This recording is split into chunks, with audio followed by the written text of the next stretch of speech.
Get ready. You're listening to Give God 90 live.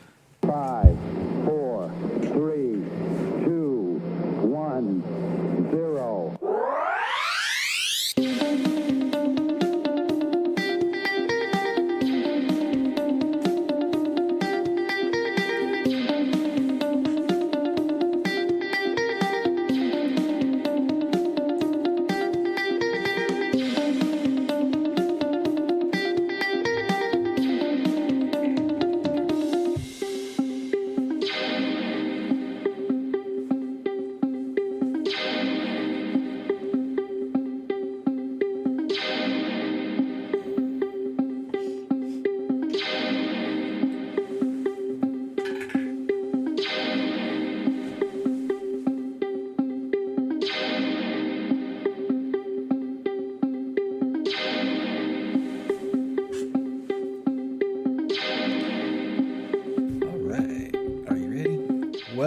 Welcome, everybody.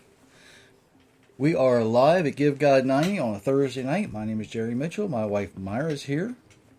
Hi, everyone. And she's actually made it home from work tonight. She got here a while ago, and I looked at her. I thought I was running behind, and I looked at her. I said, "What are you doing here?"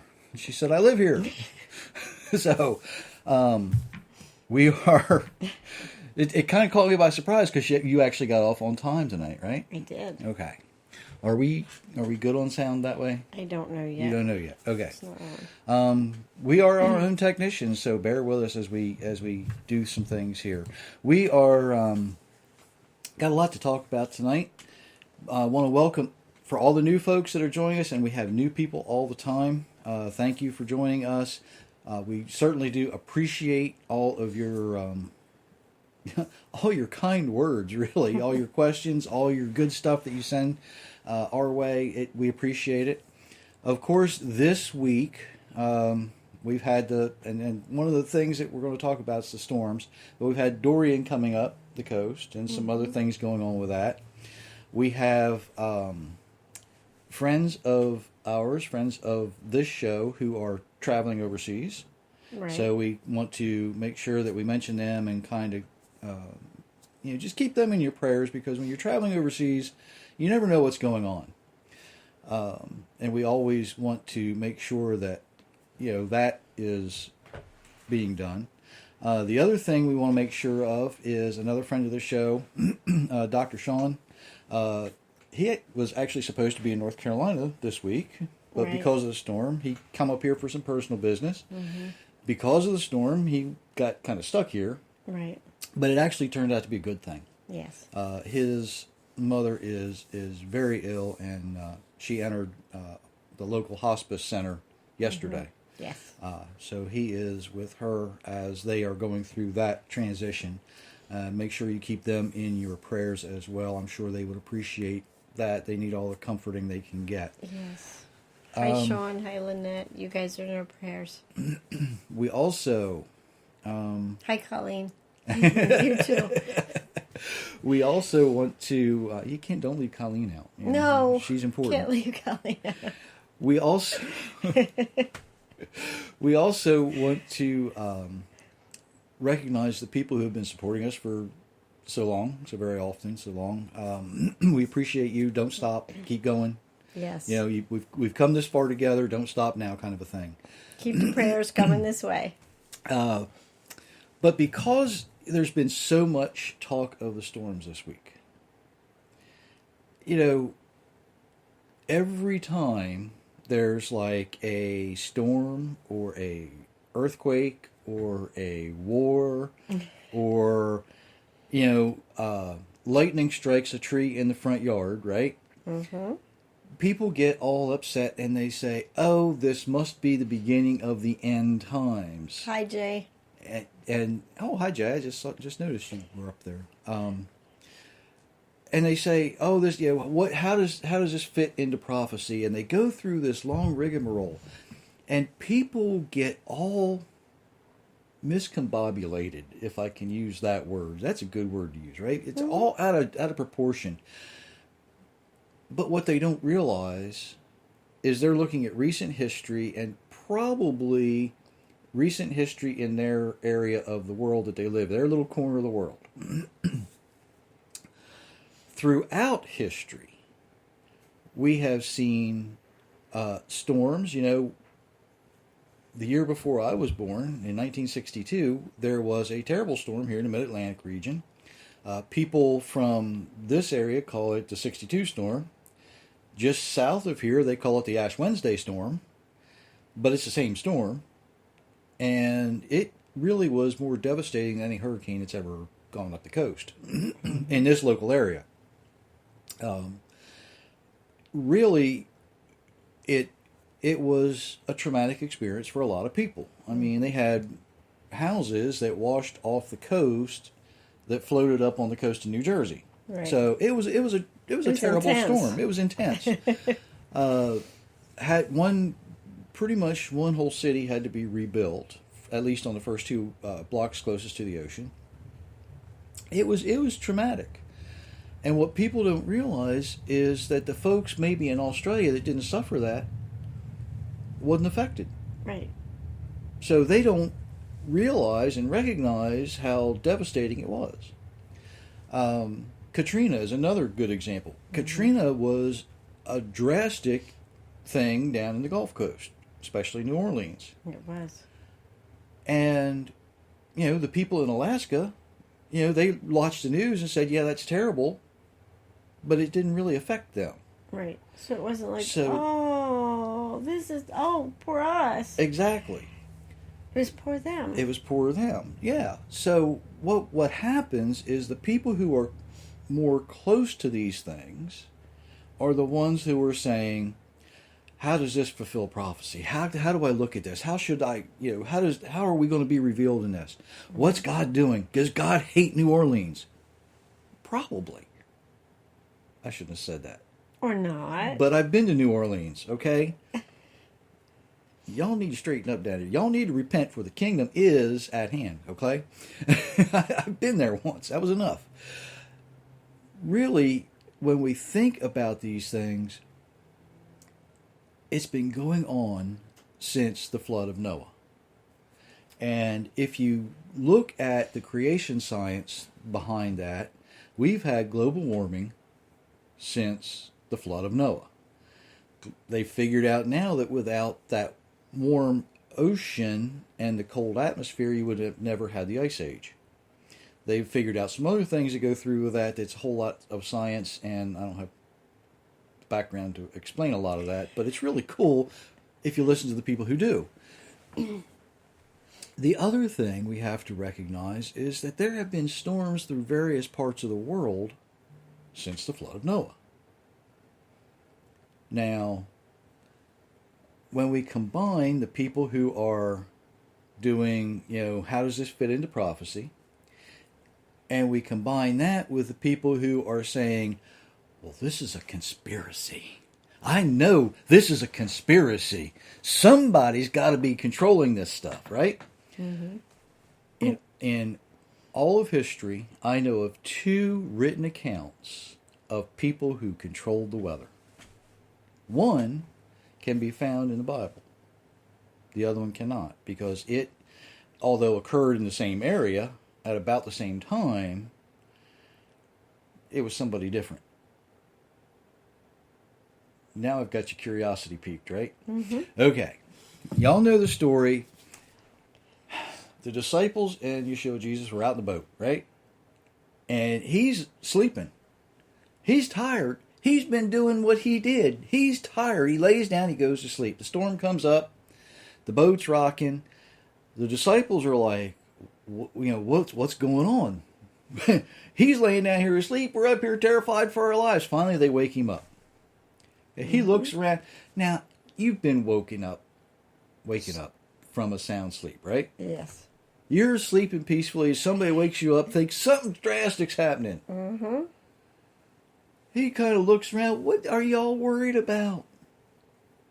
And he just says, just calm down. Just be still. Be still. It's all right. And the storm stops. That's one written account of somebody controlling the weather.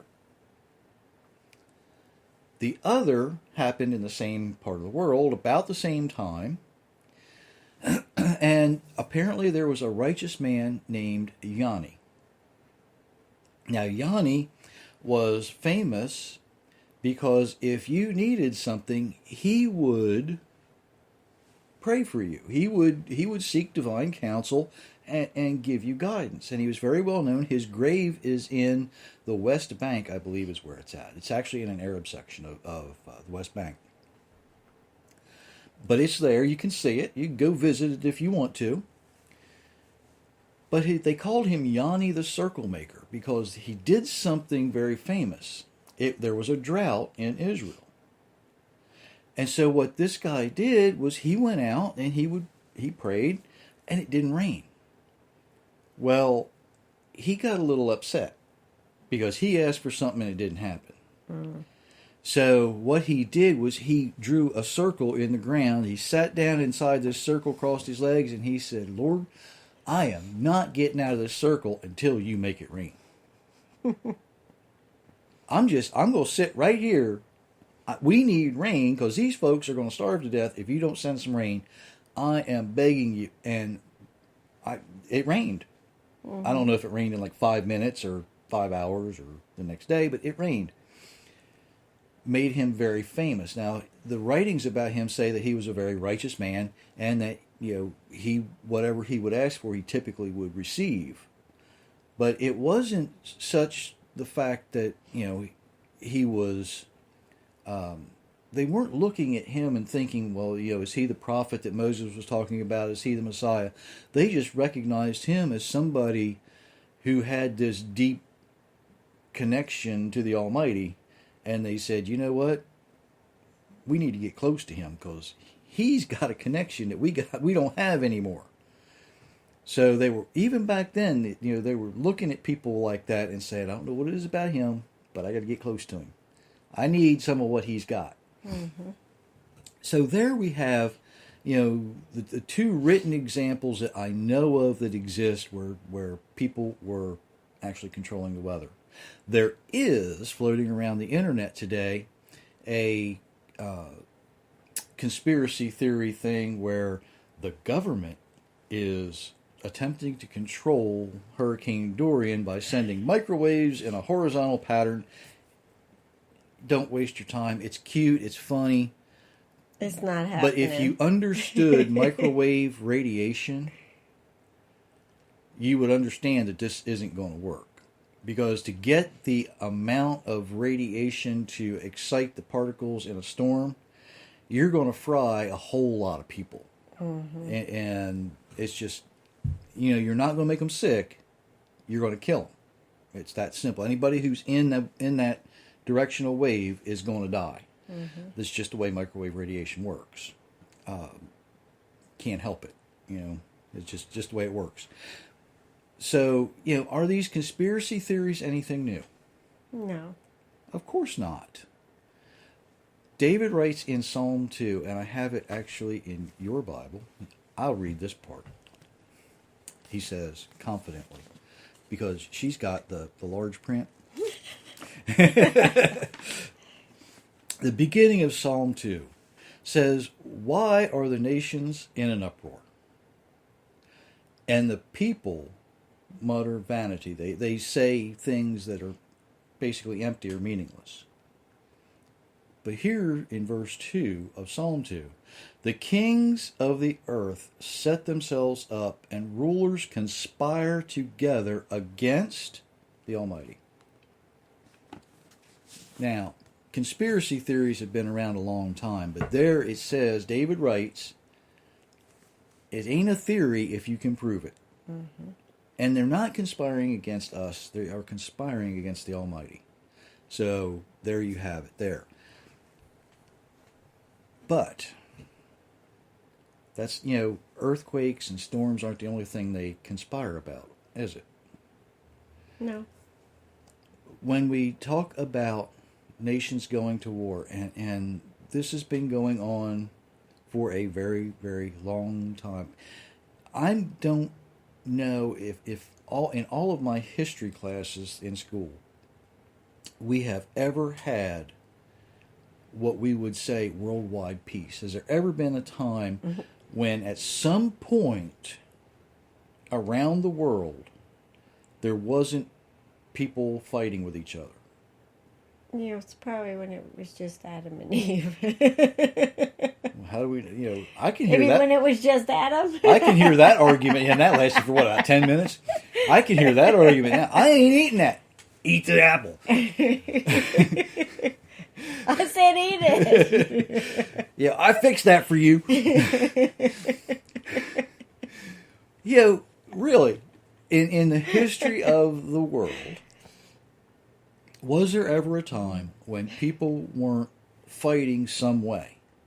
Was there ever any two cultures that lived anywhere near each other that weren't At each other's throats, so all to the speak? time. Yeah. Mhm. Probably not. So, to say that war is conspiring, it really isn't. It's just something that happens because people can't get along, It's sin nature is what it is. That's a lot of it. But most of it is self-centeredness. And that's all part of sin nature. Okay, Sorry. you got me on that one. All right, I give up. But people who want this, I know how to fix this because I can do it my way. But you won't listen. Mm-hmm. It happens. Happens in this house sometimes. And usually I'm wrong, but that's beside the point. It's like I just was. And yes, I just admitted that. Keep this one on file because I'm going to read it. It's another good reason to download the Give God 90 app, which is absolutely free, by the way. So you can go back and hear me admit, sometimes I'm wrong. Not often, though, is it? No. All right, then. Gotcha. When we think about the wars, though, we're told about wars. And one of the most famous things we're told about is in Zechariah chapter 5. Are you up to reading Zechariah chapter 5? We'll see. You can actually start, I think, in like verse 2. Yeah. Then the angel asked me, "What do you see?" I replied, "I see a flying scroll, 20 cubits long and 10 cubits wide." Okay, stop right there for just a second. Got to correct this particular translation because it's very close, but it wasn't 10 cubits wide. The Greeks came up with diameter. The Hebrews measured around. It was a line cast around. So it's long and skinny. Okay? It's like a pool noodle. Cubits. Oh. Well, I'll tell you what the measurements are in a moment. Go ahead and keep reading. He said to me, "This is the curse that goes out over the face of the whole land. Everyone who steals will be swept away from here according to it, and everyone who swears will be swept away from here according to it. I will send it out. It is a declaration of Adonai Zavot, and it will enter into the house of the thief and into the house of the one who swears falsely by my name, and will reside inside my house, destroying it, both its wood and its stones." Okay. Think about this. Whatever goes in this house is going to stay there. Okay? That's residual. All right, keep going. Then the angel speaking with me came forward and said to me, "Now lift up your eyes and see what is appearing." I asked, "What is it?" He replied, "This is the measuring basket that goes out." He continued, "This is their eye in all the land." Then behold, a lead cover was lifted, and a woman was... A what? A lead cover. Oh, sorry. A lead cover was lifted, and a woman was sitting in the middle of the measuring basket. All right. Put your finger right there. Because I need to explain this. Because this ain't right. For years and years and years, Now, this was written about 2,800 years ago. No. 2,900 years ago. Yeah, about that.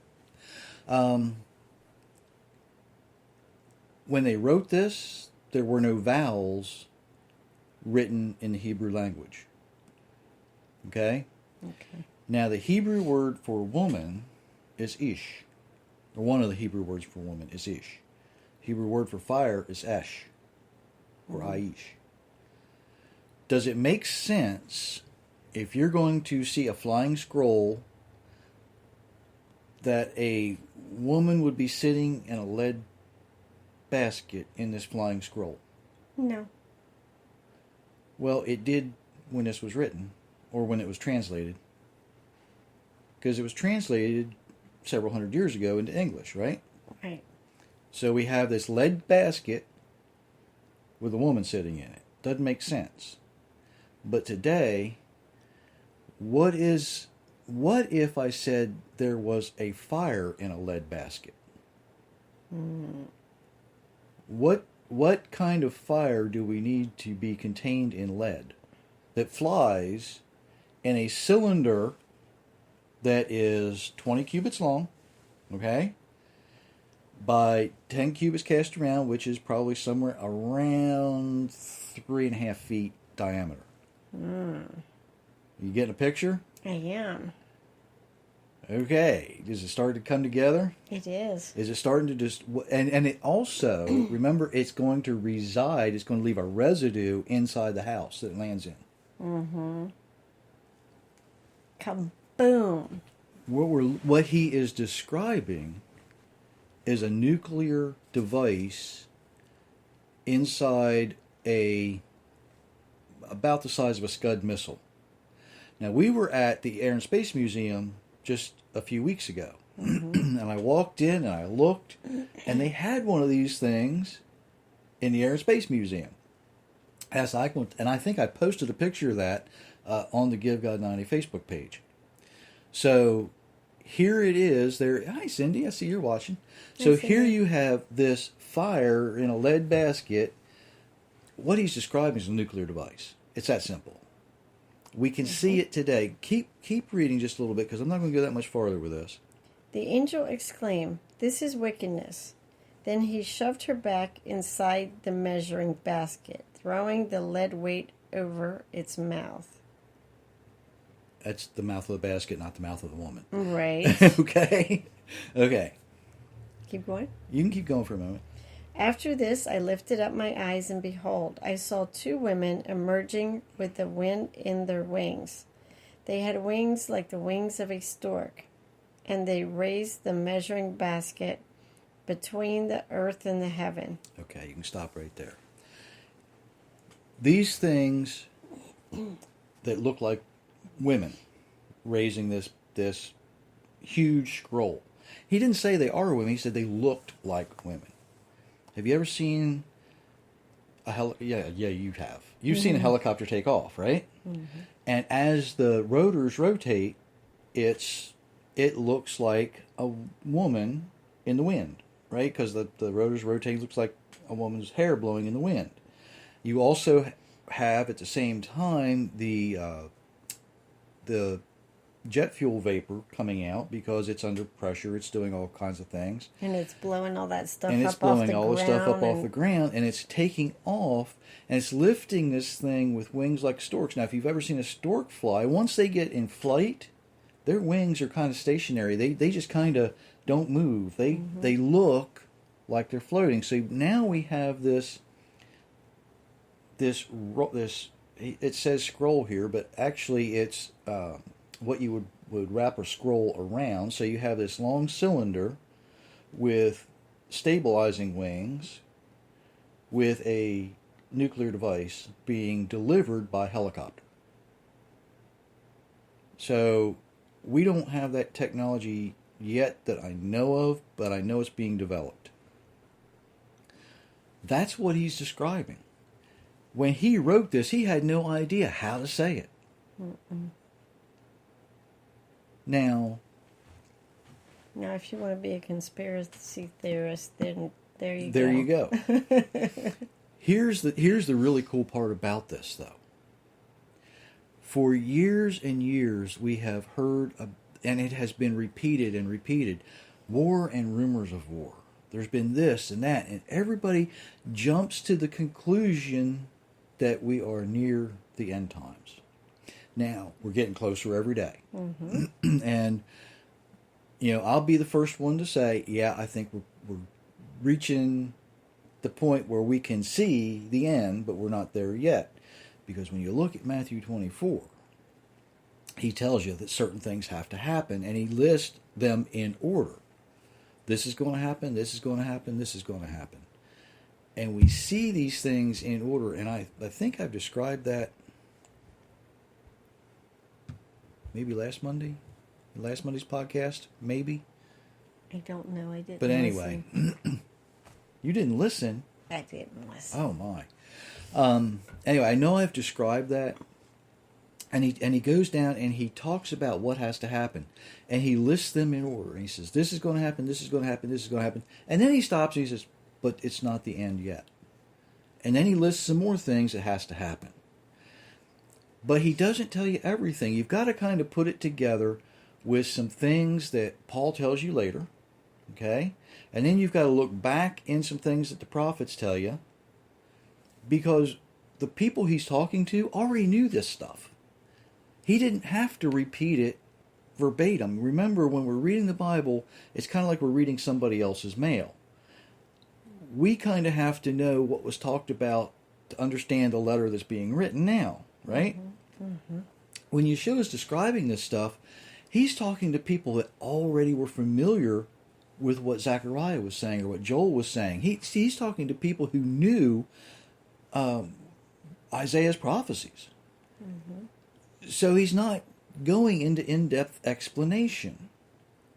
And we read it and we're going, why can't we understand this stuff? And the reason we can't understand it is because we don't have the foundation. Let me back up for a minute. Most of us don't have the foundation that is found in the Torah and the prophets. If we had that foundation, if we'd been taught that foundation the way the disciples were taught, mm-hmm. we would know exactly what he was talking about. And it would really help if we were all speaking the same language too. Yes. But because we're not, we're going through translation, we're going through years and years and years of people saying, you know what, that doesn't sound right, I'm going to change this word. Mm-hmm. You know what, that doesn't sound right, I think that couldn't have been what he was talking about. Who would put a fire in a lead basket? Yeah, that just doesn't make sense. But an evil woman? Yeah, that's more like some scribe that had probably a hateful wife, it made perfect sense for him to put a woman in a lead basket. Let's face it, that's the way these folks wrote down stuff, mm-hmm. according to their understanding. So as we go through these things, we've got to remember who it's being said to. Mm-hmm. We've got to remember who's saying it and put ourselves in that place. Because no, not every time a hurricane comes up is it a conspiracy. Not every time a war rages is it a conspiracy. Not every time a storm, there was terrible, terrible tornadoes today just south of Wilmington, the Topsail area. And it was driving me crazy because the lady on the one weather place I was watching this morning kept calling it Topsail. You don't call it Topsail if you're familiar with that area. Mm-hmm. It's Topsail, just like the sailors would say. Mm-hmm. It's the Topsail, just the way it is. It's sailor talk. So there was all these tornadoes down there. Now, it was devastating to those folks there. Mm-hmm. Didn't affect us here. I was hoping to go take some pictures of some big waves, and there just weren't any big waves to take pictures of today, folks. Colors just weren't there. It was gray. It was just a dreary day. It was kind of cool, but it was a dreary day. Saw something I had never seen before, and I am assuming that this young couple had just been married and they were down here on their honeymoon, because it's the first time I think I have ever seen an Amish couple holding hands in public. Oh, wow. Yeah, never saw that before. Hmm. So I'm assuming that they had just been married. They're probably down here, before they build their new, have the new barn raising and raise a family. Right. So it was kind of interesting. I'd never, and I've been around a lot of Amish folks. So, but that just kind of struck me odd. But yeah, there was just a lot of things out there today. But as we go through these things and we see it and we talk about it, not every little thing is going to fit every little piece of prophecy that we read. You can take a lump of it or, kind of group them together and say, well, yeah, this kind of fits what he's talking about here or there. But until it passes, until we can look back at it and say, oh, yeah, now we can recognize it. We don't have that luxury, especially until something happens. So, maybe I should say, are all of these storms part of prophecy? Well, yeah, because it talks about, what's going to happen. It talks about there's going to be trouble. It talks about you're going to suffer. It talks about things have to happen. Bad things have to happen. Now, it doesn't always have to happen all at one time, though. Right. It doesn't have to happen, worldwide calamity. There will be, closer to the end. Mm-hmm. But just because something is affecting the east coast of the United States doesn't mean it's going to be affecting Africa. Doesn't mean it's going to be affecting Asia. Doesn't necessarily have to affect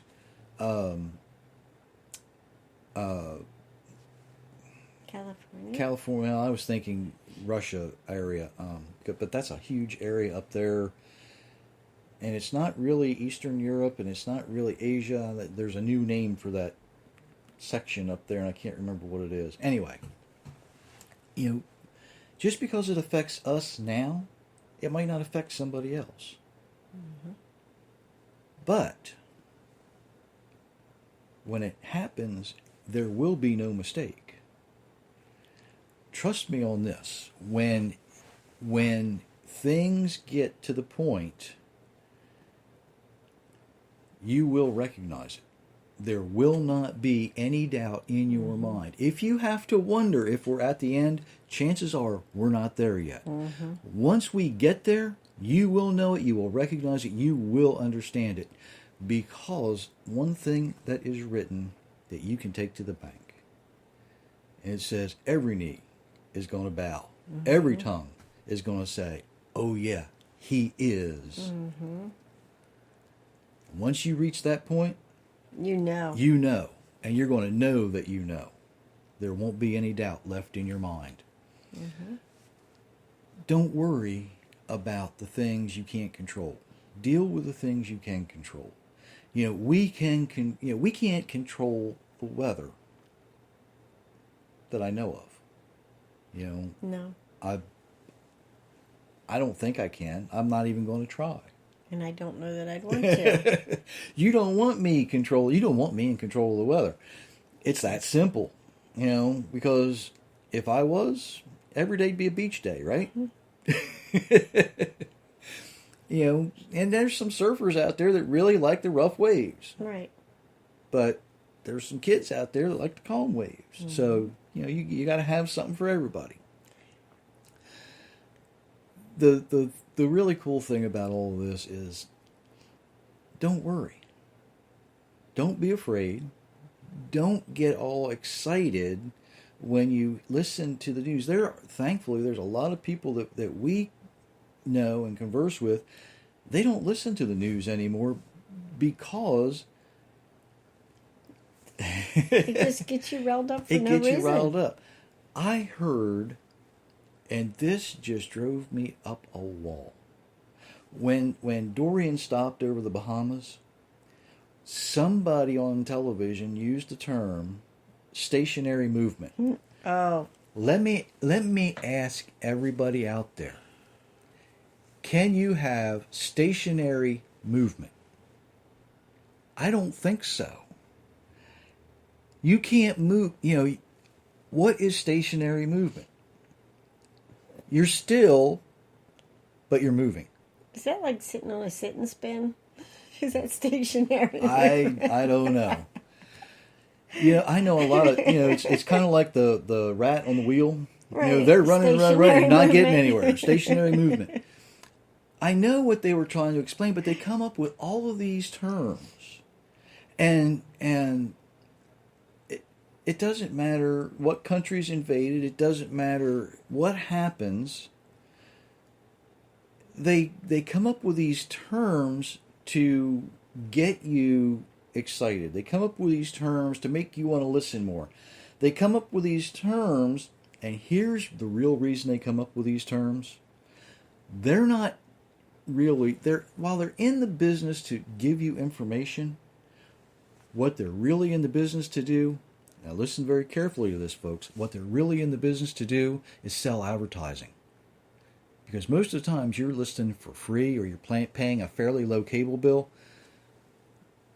They need to sell advertising because without advertising, without sponsors for their programs, they don't make any money. Mm-hmm.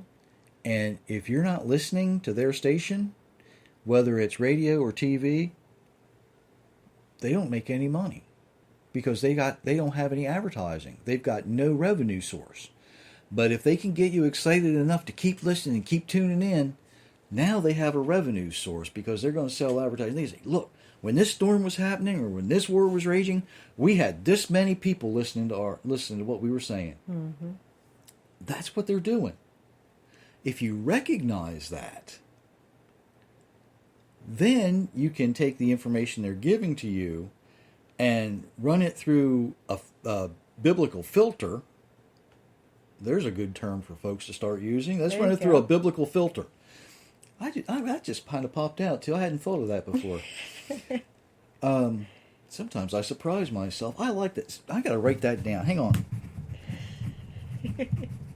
I am writing this down, by the way. Get ready. He's going to use it a lot. But we'll run it through a biblical filter and see what it has to say. Then we can be sure.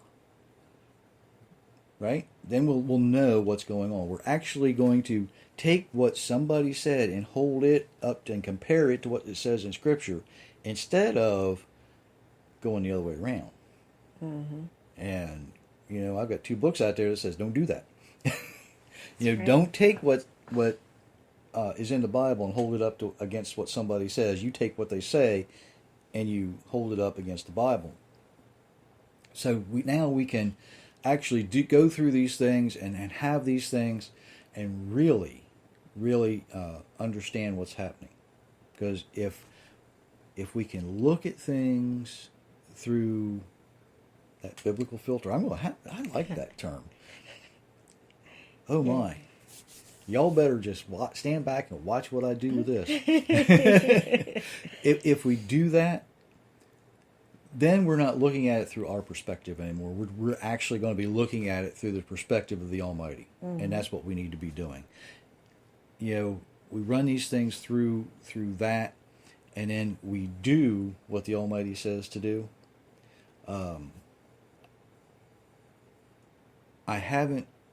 I was going to do that tonight too, and I didn't bring one in with me. We had T-shirts made that says pray, obey, repeat. Mm-hmm. For the people who attend the local fellowship here. And no, Cindy, I haven't forgot that I need to get you some for your shop. You wanted some for there. I haven't forgotten that yet. But, that's what we need to remember to do is to pray and obey and then do it all over again every day. All day, every day. All day, every day. Because when you do that, your life's going to improve, and that's what we're all about. Mm-hmm. And I usually don't talk about what I talk about on Mondays, but this coming Monday, be sure you listen to, and it's going to be podcast only. It's not going to be on YouTube, or it's not YouTube. It's not going to be on Facebook. The podcast though is put out through YouTube as well for everybody who's getting it that way. Don't forget that, because I am going to look at something really important, and that is the suicide and overdose epidemic. And the title of this is actually, I was going to talk about it tonight, but it needs to be more in depth. And I usually like to have a little bit of fun when I do this on Thursday nights. So, and that is just going to be a really in-depth topic. But what I want to look at is comparing to overdose as an attempted suicide, because these people are wanting to escape reality, just as, and they're hurting just as bad as the people who think they don't have anything left to live for. So I'm going to introduce that on Monday, and then the following Monday we're going to look at the spiritual ramifications of that type of thing. So make sure, if you can, to listen in on Monday night, and that'll be, or Monday afternoon late. I will release that sometime, depending on where you live, probably around 4:30 or 5:30 Eastern time. So you can look for that later. Other than that, don't be afraid. Don't be scared. Just, when you hear these things, just remember what the source is. And if you question it, run it through a biblical filter and see what comes out. See what's left. Somebody used to talk about eat the chicken but spit out the bones. And that's what you got to do. Sometimes with fish it's a little harder, especially little fish. You got lots of little bones to pick out. So some of this stuff you really got to treat more like fish than chicken. So don't forget that as well. Not everything that you hear is going to be good for you. Not everything you hear is going to be healthy. Not everything you hear is going to be factual. No. Yeshua said there's going to be people that come and they're going to say, yep, he's the Messiah, but they're going to lead you far from him. So don't forget that as well. Ladies and gentlemen, we certainly appreciate the time that you have taken to spend with us this evening. Please remember to keep all of the folks who are traveling in prayers. Keep folks who either have been or are in the path of Dorian in prayer. Yes. Just keep everybody prayed up. It just works easier that way. It does. It really does. And the thing is, if you're always looking at taking care of somebody else, hopefully, then somebody's going to be taking care of you. That's the way it's supposed to work. Until next week, we hope you have a wonderful, wonderful, blessed week. And don't forget, we've got all kinds of good stuff going on GiveGod90.com. Links to my pictures, links to the books, links to what else? I don't remember what all's on there now. It's getting to be a busy place. And keep listening. We appreciate all of you. Have a wonderful, wonderful week.